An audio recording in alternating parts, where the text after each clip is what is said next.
Assalamualaikum warahmatullahi wabarakatuh. Selamat berjumpa kembali pada mata kuliah Bahasa Indonesia. Semoga pada pertemuan kedua ini kesehatan dan kegembiraan selalu menyertai kita, sehingga semua materi yang dibahas pada pertemuan ini bisa dipahami dan bisa menambah wawasan bidang keilmuan.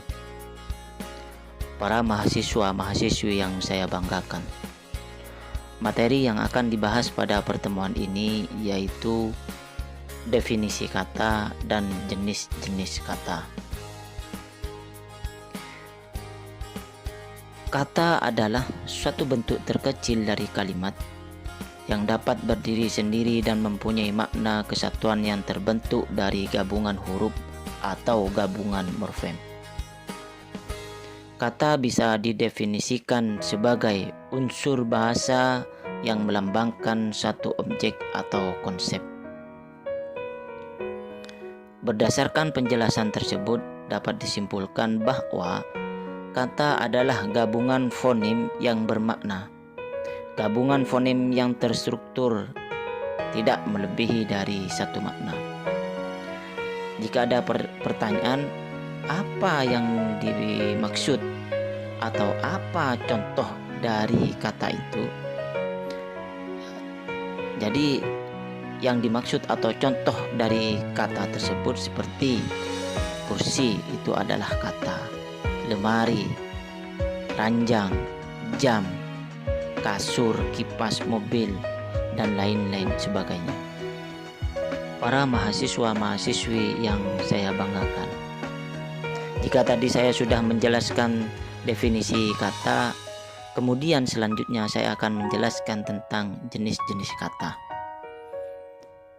Jika dikelompokkan, kata terdiri dari beberapa jenis. Setiap jenis mempunyai peran dan tafsir yang berbeda-beda.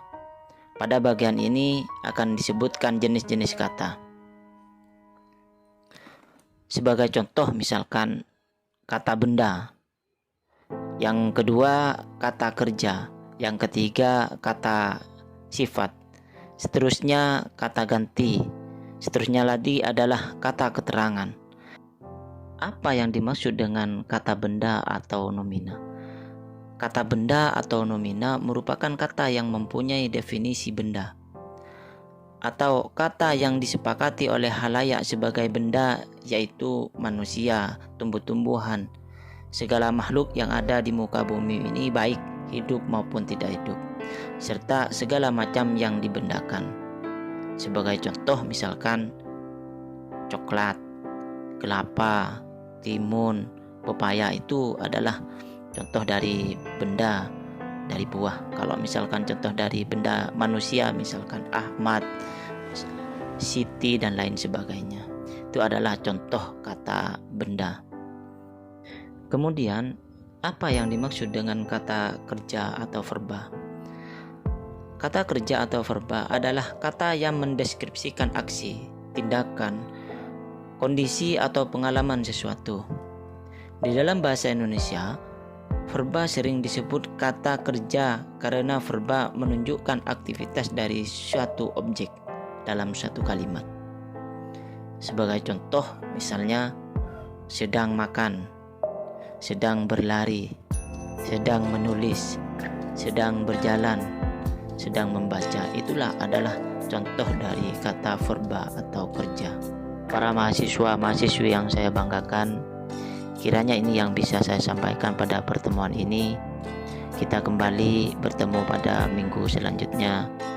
Akhiron wabillahi taufik wal hidayah.